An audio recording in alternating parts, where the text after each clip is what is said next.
Thanks, lady. And hi, everyone. So again, just to highlight and introduce myself, I'm Craig Mielcarski, Director of the Employee Assistance Program. I also have Employee Assistance Counselor Elliot Datusa, who's joined us for the meeting today. So you'll also have Elliot helping kind of respond to some questions. And as Lady said, we're still working out the best way to provide these types of sessions. So the format really, I'm going to talk for definitely no more than 10 minutes, and really just hit some highlights, and really want to value the time for questions that you have, so that the folks that are participating are getting the information and kind of the answers you want. So again, I'll talk about some things at the top, and then really it's valuable to, whether that's submitting the questions to Lady to ask, or to unmute yourself and ask those questions directly. It's really kind of the most valuable way that I think Elliot and I can support you. So with that, I will offer a few thoughts, really, and this is about kind of taking care of what we can do to both support ourselves and those that are working in healthcare, are kind of on the front lines, as we often say, kind of during this pandemic. So I'm really just going to frame this into a bigger bucket for a moment. It was what we call kind of critical incidents or critical incident response. So something that employee assistance programs have done for decades is, respond to things that are kind of atypical or abnormal, can be somewhat traumatic, and those often, probably most common, take the shape of an accident, an unexpected death. More recently, we've certainly seen our share of more natural disasters, wildfires here in California, flooding and hurricanes, tornadoes in other parts of the country. That would also be a lot of response to kind of a critical incident. And so the current pandemic, I think, fits within this framework. It's a little unique in that the whole world is actually sharing in some impact, secondary or tertiary impact of the incident, but it's the healthcare workers themselves who are, again, more kind of directly exposed to what's going on. So we'll talk a little bit about that. And I want to frame it that way because in terms of coping and how to help ourselves and help others, there's a couple factors we look at when we think about critical incident response. One is what we call the event factors. So what is the event itself? What are some of the factors of the event? So we may think of kind of the extent of involvement that we have with, with the event, how close we are or were to it, if it's already passed, the degree of control that we kind of had within, the circumstances of the event, the concern or the degree of disruption that the event may be having on those that are involved. And then certainly, which is kind of on a lot of our minds, is the threat, of loss, physical loss, certainly, but there are lots of other losses that we may be concerned about based on the event. Then the second bucket, in terms of how we cope and how we respond, are what we call kind of the personal factors. So we have the event factors, then we have what are the personal factors that we bring to the situation. So some examples of personal factors may be, what's our experience with navigating difficult or critical or traumatic incidents. So, if I use myself as an example, I'm 25 years into providing kind of this type of work and going out and responding to various difficult events. So what I bring now to what I brought, 20 something years ago was slightly different in terms of my own resilience and how I handled that, because I have some more to draw from in terms of what I need, to kind of assist others during difficult circumstances. So what we bring to the situation, what our other life circumstances and stressors might be, right? So we all had some of those prior to the pandemic, really taking hold. And so for many people have new ones because of this, but other life circumstances and stresses still go on. And so what might be going on or might have been or still be going on in our lives affect, again, how we cope and what we need during an incident. And then lastly, and this is something I talk about and write about all the time, which is just our sense of social support and connection, and just how critical that is. And so what we have available to us during an incident, and how we can kind of use that or tap into that, certainly is another personal factor in terms of how well we're coping, what type of resiliency we might have throughout one of these events. So the last kind of subcategory of that, when we think about critical incidents, is really just kind of the family impact. So the impact on families of those people who are directly involved and who are responding. And again, this is a little unique from most that I've dealt with, is that everybody has their own impact given the response that we've taken to try to kind of minimize the toll of the virus itself. And so but the subset within that is still kind of the family impact of healthcare workers, of people on the front lines. And we have our own kind of reaction to exposure to what they're dealing with, what the media or friends might be saying, sometimes out of the best intentions of trying to be helpful to you, if you have somebody in healthcare in your family. But those efforts sometimes can also kind of impact our circumstances and our ability to cope. So and then the realities of just financial security, or other kind of actual loss that we may experience kind of within the family system. So those are ways in which we think about all of the impacts of critical incidents, and certainly this pandemic has really put a spotlight on kind of the need to kind of figure out how best to cope and take care of ourselves, along the way. So with that, I want to kind of shift to just talk about coping in a couple terms that you may have heard, but I think are important, again, for healthcare workers specifically. So one is, I just want to highlight the fact that people who have gone into healthcare, by and large, get value and get satisfaction out of serving others. So they chose a profession because there was this idea of kind of taking care of others provided a sense of value and a sense of self-worth. That said, while not everybody, it's not uncommon for those individuals, and I'll include myself in this, we often kind of at a baseline put others' needs before ourselves. And so if you're a family member or friend of somebody, you may have benefited from that trait in your healthcare worker.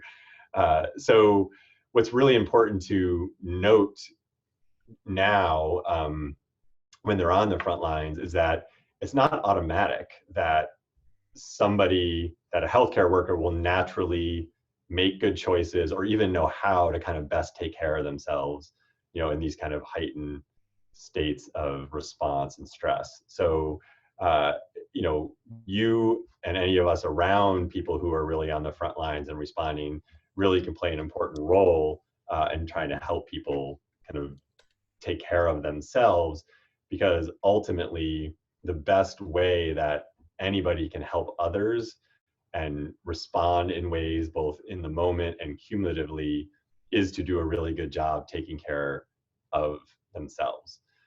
So this is a lesson I've learned over time, myself, in terms of like the better I can do to take care of myself and put into place everything I need when I'm, kind of working long hours and responding to difficult content, is really to, helps me do a better job and really serves everybody better in the long run. So a couple terms that I want to mention, or just put some categories around, just in case you've heard them, and happy to answer more questions about this if anybody kind of wants more information. But I just want to talk about the idea of burnout first, which is, burnout is this idea of just the cumulative psychological stress that we're under, given the demands of a job over time, and reaching a point where there's no satisfaction or desire, and the demands and the stress have kind of become too much. And so the thing about burnout is that that can be for any of us. You don't have to work in healthcare to be in a situation where the cumulative stress or the demands of the role you're in could lead to, this sense of, no joy or no desire or happiness in what you're doing. The next term, which is more specific to healthcare or to people in a kind of responsive or service mode, is the idea of compassion fatigue. So bringing ourselves to support others and have a sense of empathy to people's difficult, situations is really something that all healthcare workers do when they work with patients. A sense of empathy, and so we, in these cumulative states or in these heightened states, really can have an experience where our empathy, if you will, our empathy well is kind of run dry, where people are having these very pretty significant and difficult circumstances that are being presented, and I just, my ability to connect with that or feel any empathy toward that can really dwindle, even down to almost nothing. So that tends to be, a term we'll hear when we talk about healthcare workers.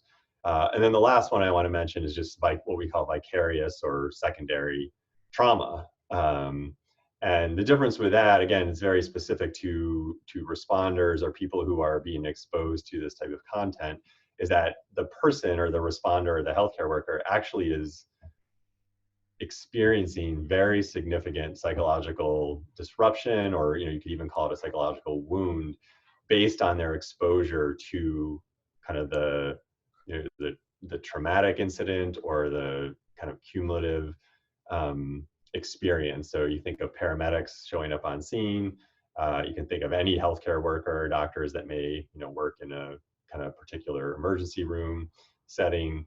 But it doesn't have to be visual, and that's one of the things that even just hearing content. So it's not uncommon in the mental health profession for people who really work with very difficult content that they hear repeatedly, especially that they can become traumatized by just the exposure to that very powerful emotional material. So I highlight those three terms just to say that any of them could be, any or all of them at some point could be impacting or something that we're seeing in people we know that are working, kind of on the front lines or in healthcare during this time. And, that's important just for kind of both shorter term and even more important for just kind of longer term support and help and coping.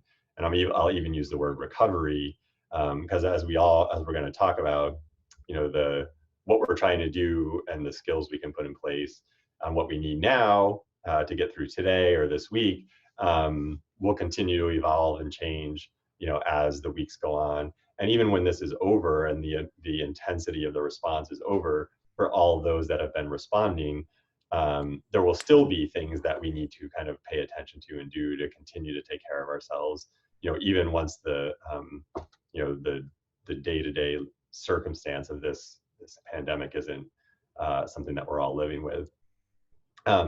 So lastly, I'll just mention the idea of coping and coping strategies and coping techniques. So almost as always, taking care of our physical selves is critical. So for the healthcare workers, for anybody responding, getting nutrition, getting sleep, staying hydrated, getting rest, even if it's not sleep, but just kind of that time away from kind of the intensity is very important. So, we tend to go from, people that are working in these situations tend to go from an adrenaline fueled state of energy, to the other extreme of just physical exhaustion. And so trying to really identify ways in which, you can help them. And certainly these are all things we need to employ ourselves, which is like, what are the smaller habits and practices we can kind of employ to really take care of our physical selves. In doing that, I would also say kind of planning time away. So I mentioned rest, but there's the rest everybody gets when there's just no incoming and they don't need to be doing anything in that moment. And everybody tries to get that kind of rest, hopefully. but there's really something important about having planned schedule time that you, as much as you can hold sacred, that we do that, right? Which is, so that might be an hour within a day that, you know, people need, and obviously any day away if you're in a circumstance where you don't feel like it needs to be all hands on deck, you know, all the time.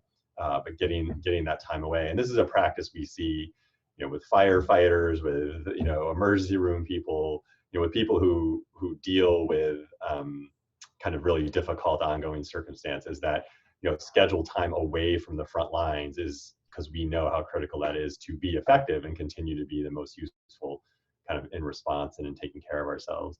And that is important.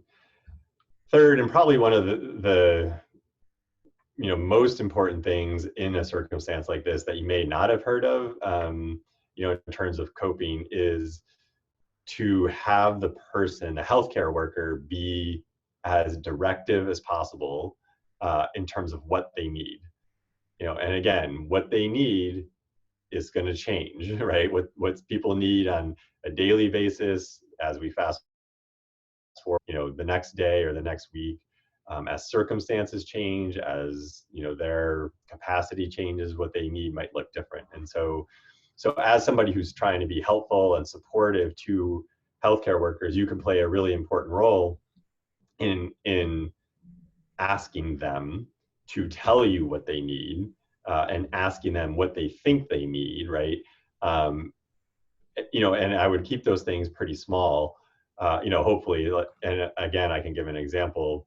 You know, in my response over the years, I was one of those people who put others' needs before my own and really didn't ask for a lot during these times. And you know, have learned with my spouse that you know, she's learned how to ask me for what I need, and I've gotten much better at being very specific about what I need. And that may be as simple as, like, you know, I need to be alone when I get home. I don't have any capacity to, I don't want to talk. I don't want to, you know, kind of help the kids with their homework. I just need space. And a different day that could be like, I want to come home and, you know, play with the kids and, you know, not have responsibilities for homework or anything else. I just need to laugh and kind of have a different energy. And so, you know, those are examples, but really asking that person and trying to, you know, kind of when they have space and time, just get them to communicate. This is what would be helpful right now. Really, because what they might have typically needed, it might look different right now, and it's hard to guess when you're the other person, when you're the friend or the family member. So trying to find a way to negotiate or just have very simple kind of back and forth about, you know, what they think they need and what you can do to try to kind of help those needs can be very powerful for people that are responding. And then lastly, and I'll just end with this, is kind of the same message, right, that the healthcare workers have, which is self-care, that we need to do that, right?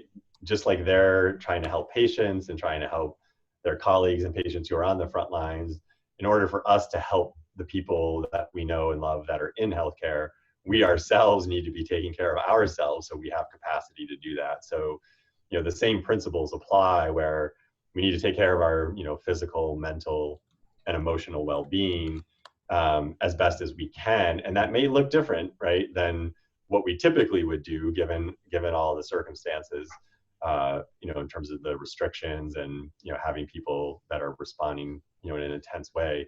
So we might need to recalibrate and figure out what is it that we need to best take care of ourselves, you know. And one of those things that will say anytime I speak to people is to limit your input, your incoming media exposure, and how much information you're taking in kind of on a daily basis.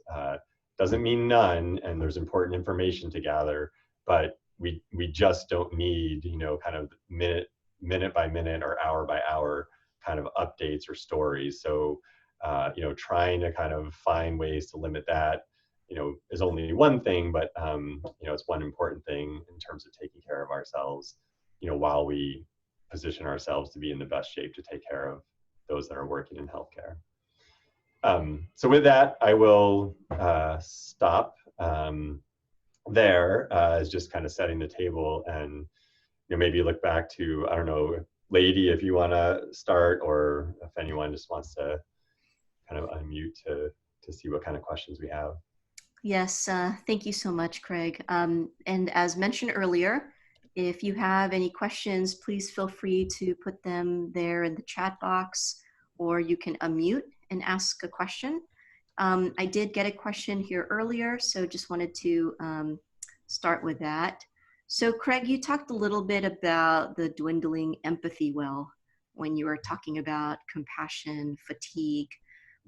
This person feels like they're barely hanging on and just sort of trying to understand the balance between appropriate level of support and self-care. And you talked about recalibrating. Can you talk about what that recalibration sort of looks like, or sort of taking stock or inventory? Yeah. So I think one of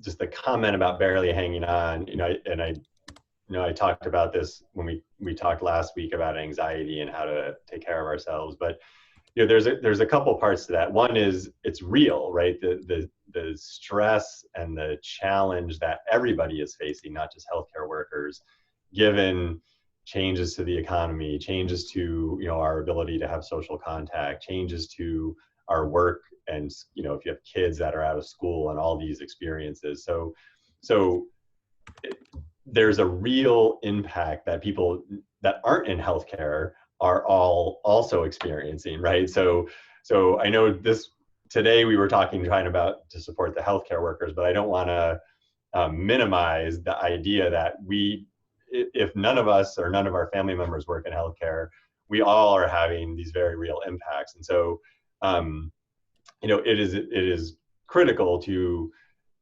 find ways to, again, use your support system, but we really have to recalibrate the idea of time and expectation and energy. So when we think about this experience that all of us are sharing at the grand level, it's too hard to think about how am I going to navigate these next 6 months, right? Or whatever that timeline is.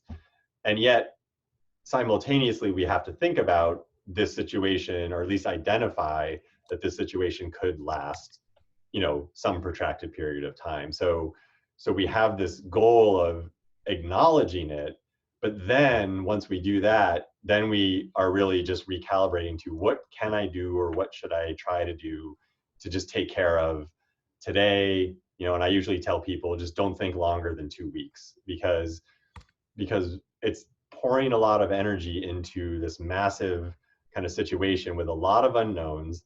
And this is where we get caught in that thinking cycle that can really be challenging, and really raise our anxiety, kind of raises our kind of stress response physiologically, which then starts us on this kind of downward spiral of, I'm not physically doing as well, which is making it hard to handle my emotions, which kind of is this feedback loop. And this is what counselors deal with, and help people with all the time, even outside of these situations. It's just that, how do I kind of, reset or recalibrate or take a different perspective? And so that's kind of the goal. And I would just say, use professional support if you're feeling kind of at an extreme and need more kind of professional assistance. And this is something we talked about last week, but that stands, right? That is that idea that, this is new and different. And while we all can do things as a community, and we can try to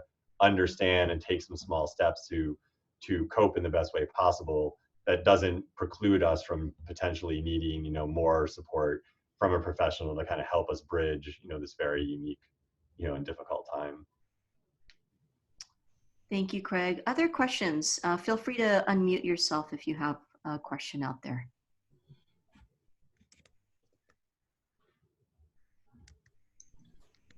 I have a question. This is Laurel. Excuse me. I also just took a bite.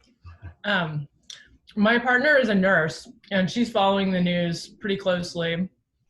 And she's also getting emails from healthcare associations and other channels So I'm trying to find the right balance of sharing information with her that I come across that, perhaps she hasn't seen or doesn't know about. She's in Canada, I'm in California, so she's obviously quite concerned about what's happening down here and around us. But I'm also trying to respect that she's gonna need timeouts from this. So I'm really trying to find that balance between giving her information she's interested in and may want, but also just deciding when maybe she needs a break.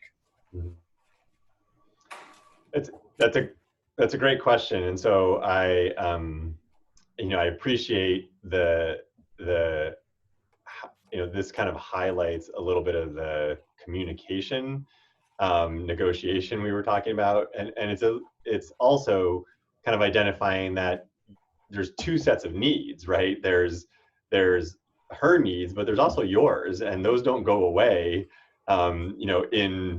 in relationships, and in kind of close family relationships. And so back to the idea of, is this helpful? Can I do this? Do you want this? And what is or isn't okay with her in terms of, what's useful to her, or what is that kind of rest break? But the other side of, this example, which is a very important one to highlight, is, this may not help her, but if it's not bothering her, this may help you, right? Also, to feel like I am giving you information that you may not be seeing, right? And it might be somewhere, so the needs that you have collectively don't go away during these times. And I know it can be tricky if you're not the one directly in healthcare to feel like, well, I still have things I'm trying to kind of take care of, and can I ask of you, my family member, my partner, to be giving to me during this time when you're out there giving to everybody, in the course of your job. And so, the big answer is yes, absolutely, you can have that expectation. The details, right? The devil in the details is what that is, what you need, how that needs to be modified, or what you can negotiate so that it feels comfortable. That's where the the conversation or the communication becomes vitally important. So I don't know, Elliot, you may have something on additional comment, I think, on this. Yeah, thanks, Craig. So I think everybody could sort of write a bit of your own experience with this. It's a whole, everyone's sharing this, and then you have the ability to kind of shape it and use language that might be validating and most helpful. And so I just wanted to touch a little bit on just the power of like positivity right now. And, if it's really hard to be positive, which we know it is, of just being a little bit more realistic with some of the, ways we're communicating and things we're saying. And I'm going to tie this in a little bit with what Craig was saying about the need of taking care of ourselves right now, is that there's a lot of research out there that proves well-being can be contagious, both like socially within our social networks and within our families and with our partners and spouses. So the tie between being positive, taking care of our needs, really does influence others. So, when there's opportunities to notice positive things that might have happened, or just a balance with kind of what you're sharing in terms of news updates or new things you've learned about, just to kind of share some of the positive things if that's at all possible. And that goes along with just the mindset of really the self-care of ourselves influences others as well. I totally agree with sharing good news. I don't, being at home, sometimes the TV is on, and I was watching a special by John Krasinski. I don't think I'm saying his name right, but he was sharing some good news, and I don't know if anyone had seen it. It is basically just that, some good news that's been shared around the world with providers, and it's really great. So I'll put it in the chat if anyone wants to take a look at that. And I just share that because I think during this time, it's always good to hear the good news. Great, thank you. Craig, there is a comment in the chat box. As an HR professional, I understand empathy is very important right now and always. Are there any other resources beyond the Employee Assistance Program that you would recommend we refer employees to? The lab is sharing all of the ergonomic, et cetera, resources, but want to see if you had other suggestions. So in terms of resources, I think it depends on what we're talking about, right? So I know one of the goals, I think, for people, is to be helpful, right? So we're in this together kind of mantra has started to become, I think, more shared or around.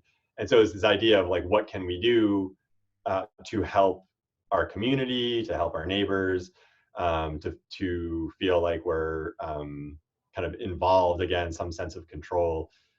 And that can be very direct things like, what's out there, what could we find to provide, assistance, for grocery shopping, to, again, like, I think it was Tina who just shared, to really just the sharing of information or distraction. I know there's a lot of people who are finding new ways to connect virtually that has nothing to do with responding to this or doing something, but it's, again, creating platforms or ideas where people can be connected, because that, in and of itself is such an important, such an important thing to be able to do. So in terms of specific resources, professionally, in terms of counseling resources, obviously employee assistance is available. There's people in the community through your health insurance plans. If people are looking for those types of resources, we, at the Be Well at Work page, off of employee assistance, we put together resources specific to wellness, ergonomics, kind of parenting during this time. So, and that's a public page that, everybody at LBL would have access to, I think. And there's a link from our employee assistance page to that. So, we're trying to add more things. We will try to add more things there as we kind of go forward, in terms of what we can do locally.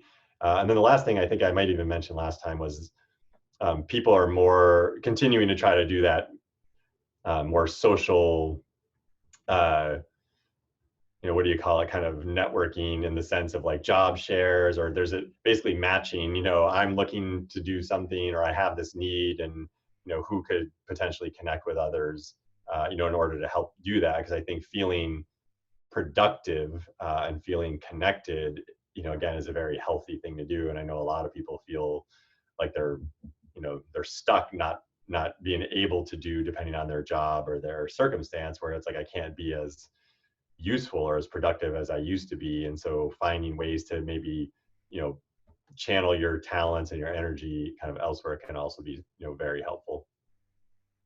Thank you, Craig. I appreciate it. Mm-hmm. Are there other questions out there from folks that you can either unmute yourself and ask or put in the chat box?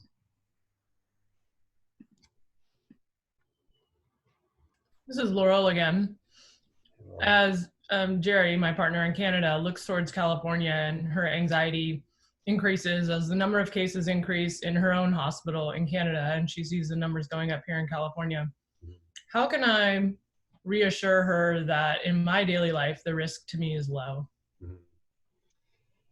Yeah, well, it's, I think one of the things you can do, the best thing you can do, is just to let her know what you're doing specifically, right? So that she can have trust in you. And it's harder sometimes for, especially, the healthcare workers are the worst at when it's what we believe. We could talk to patients, but when it's our family, it's a whole other level of kind of concern and anxiety. So I think one of the things you can do is actually identify what you're doing, right? The steps that you're taking specifically, not just what's going on in your area or, what the lab is doing, but, here's all the things that I'm doing, to be smart and responsible during this time. And so, because there's more trust in you and like your sense of, she'll feel like you can control more of your actions than what's going on around you in California. So while you might not do anything different today that you weren't already doing, I think in terms of the reassuring part,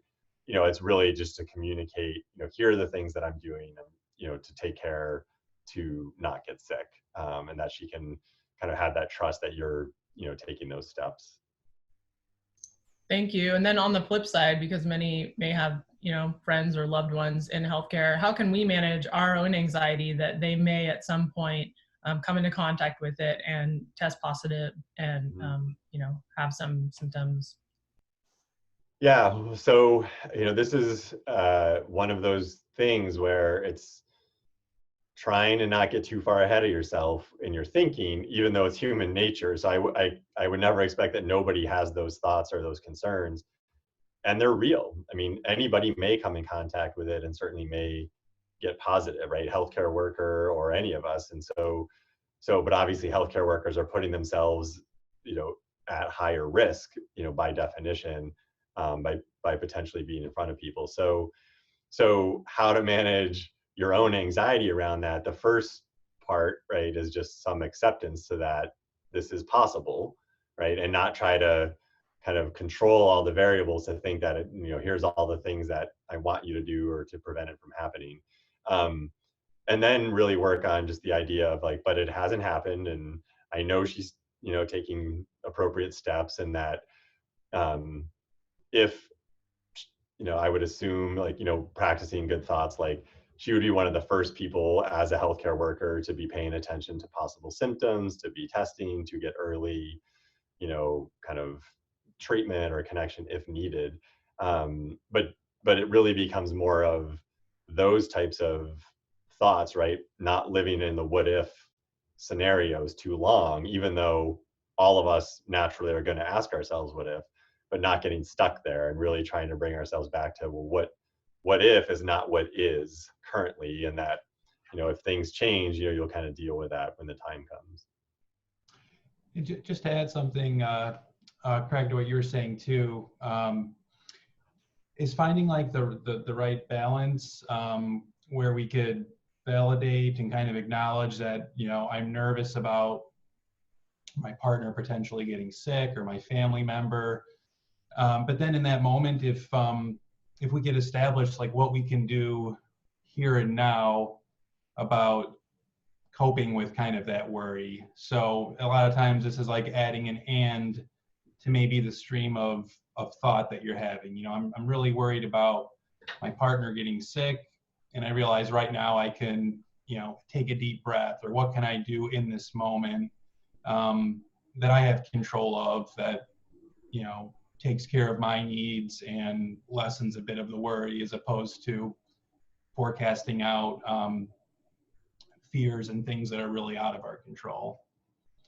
So just being able to add a little bit to your story there with an and kind of what I can do right now to take care of it.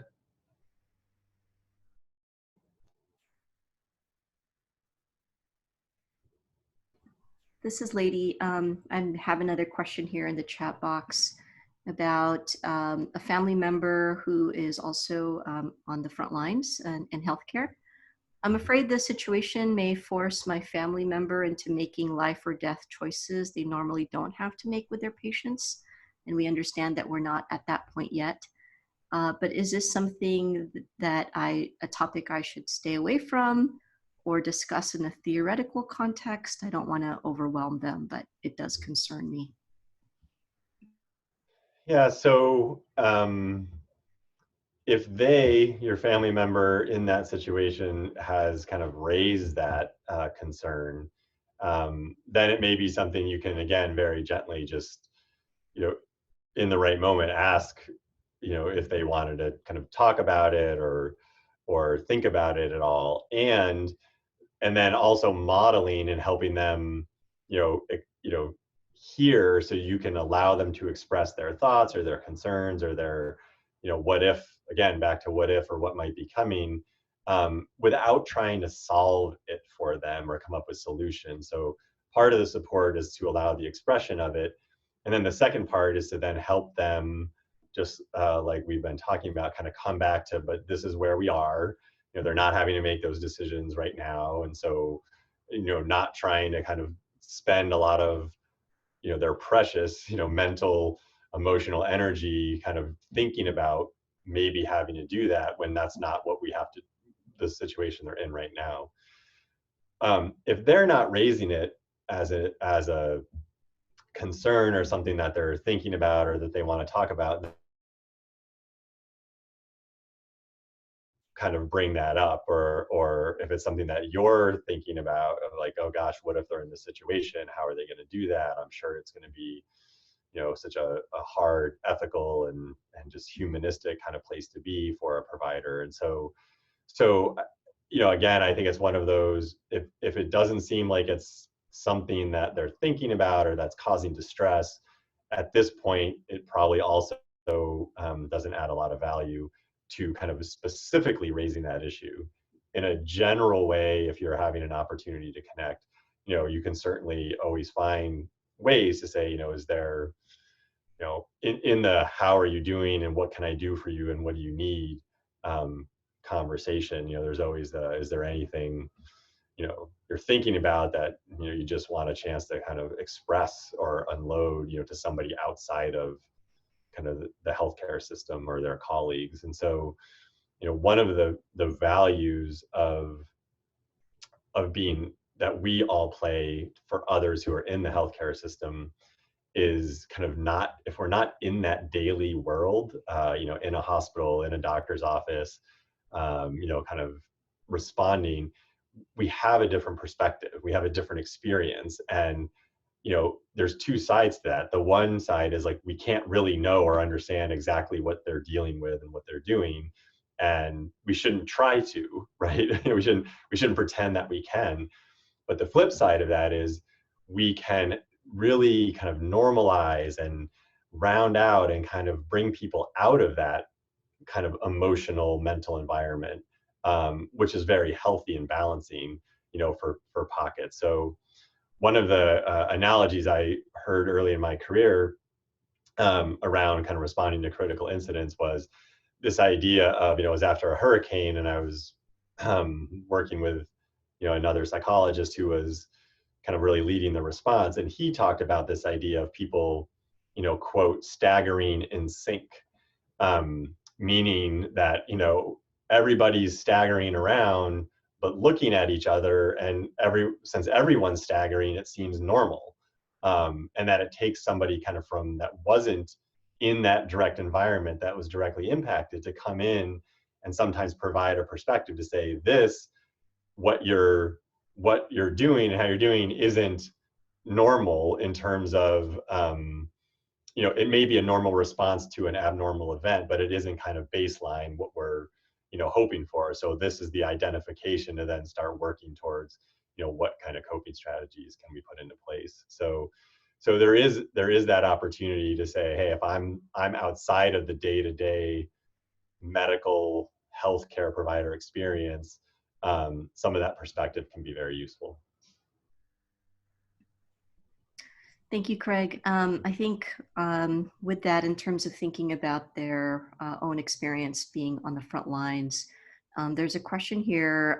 I feel as if my significant other who works in healthcare is pulling away from the family. Mm-hmm. I know they are exhausted, but their emotional distance is hurting all of us. Mm-hmm. And so just sort of how do you, again, as you mentioned, the precious emotional bandwidth of that person and not adding unnecessary stress. Mm-hmm. So how do you broach a topic like that in a gentle way? Yeah. And, this is literally by definition, some of what happens to responders kind of who are in response, right?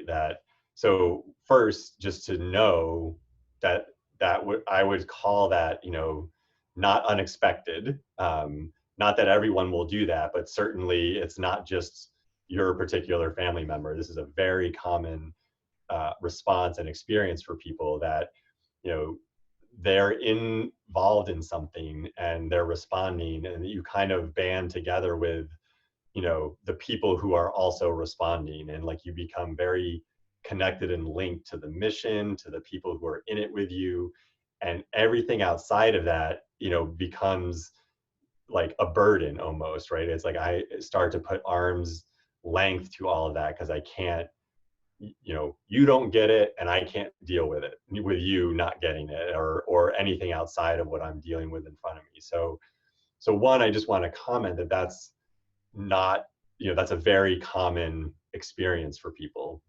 That doesn't make it easy if you're the family and you're the other people involved, but it's not like this person's, you know, acting in a way that's, you know, a one-off or very unusual.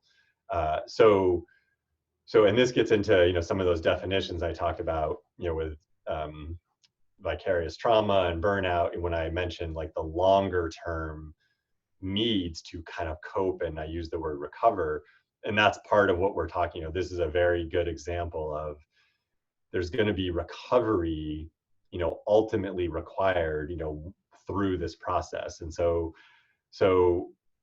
in terms of broaching it, I think it's gently, you know, I could try to say labeling it is probably kind of the best way to do it, just without any ask, at least initially, but just acknowledging, right, being able to say, you know, like, I appreciate how much of your time and energy and your commitment, your obligation, you know, whatever words feel comfortable, that you are responding to during this time. And you know, I also just want to acknowledge that there's in doing that, there's a distance that is, you know, being created between you and your family. And then just say, I don't know, I'm not saying I need, you know, necessarily know what to do with that. I'm not trying to say I disagree or I'm complaining about what you're doing, but I want to acknowledge it because I want to make sure we find space and ways to kind of talk about it, whether that's, you know, tonight or just in the coming days and weeks. So you're just, as a step one, you're just trying to kind of label it, but also not, you know, making it sound heavier than it is. And that hopefully maybe they'll respond in a way to acknowledge or talk about it in the moment. And if not, you're just kind of allowing for, you know, setting the stage to now kind of have a conversation, you know, or bring it up again, or have a, you know, another point where you could kind of address some of that. But the goal would not be to fix it all, right? The goal would be, you know, what can we do just around the margins, around the edges, to kind of meet a little bit of that need and feel a little bit of that connection, but not have an expectation that it would be like it was before this pandemic. And it'll take some time through this before it gets back to that. Craig, this is Laurel again. And on the flip side, what if you have someone, you know, a family member, a friend who wants to talk about it all the time, and you spend a good portion of your workday focused on it and communicating about it, and, you know, you need a break from it. On the flip side, you want to support this person in being able to share openly with you. Maybe you're the only person they can share openly with what's happening. Yeah, no, that's a great question. So boundaries, limits, communication, right? Those are probably the, you know, I could kind of offer those three just buzzwords in that situation, which is, you know, you or the family member, you know, aren't wired. You didn't get into healthcare necessarily, or you're not wired to kind of take in all of this and listen to all of this and do this all the time. It's not energizing. And yet, if they're a loved one, that's certainly part of the role you want to play. So again, finding ways to say to somebody, like, you know, I want to hear about it. It's being able to kind of tell me, you know, feels good to me to support you, and, you know, it helps me to hear how you're thinking and anything I can do. And but I also need to have my own kind of limitations on how much of that, you know, just for me, right? So whether that's we can talk about it 4 times a day, but they're going to be 15-minute conversations, or, you know, we're going to talk about it once a day for, you know, as long as you want. And then the rest of the time, you know, the rest of the day, it's kind of like, well, if you need to talk about it, you know, that would be, again, a counselor, another friend, another family member. You know, I know not everybody has lots of people in their life, but finding ways to, again, model putting time and energy towards things other than this, even though people that are in it certainly do need a level of processing, but it becomes, it's not uncommon for it to become literally kind of addicting to the people who are in it, where it's checking the news, checking the websites, talking about it. You know, it becomes very, again, like, this is the world I'm in, and trying to model limits and boundaries, and that other things still happen outside of this pandemic is healthy and helpful.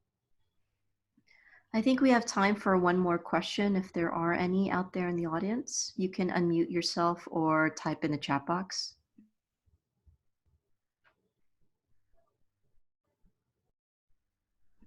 Okay. So we'll go ahead and wrap this up. Again, just wanted to thank you, Craig, for joining us, and also to your colleague also for joining us as well. As mentioned earlier, we do have a recording of this available, and it's recording now. So we'll put it on our website, and we'll make this available in the future. Thank you all for tuning in. Thanks again for joining us, and hope you have a safe and healthy week. Thank you. Thank you. Thank you.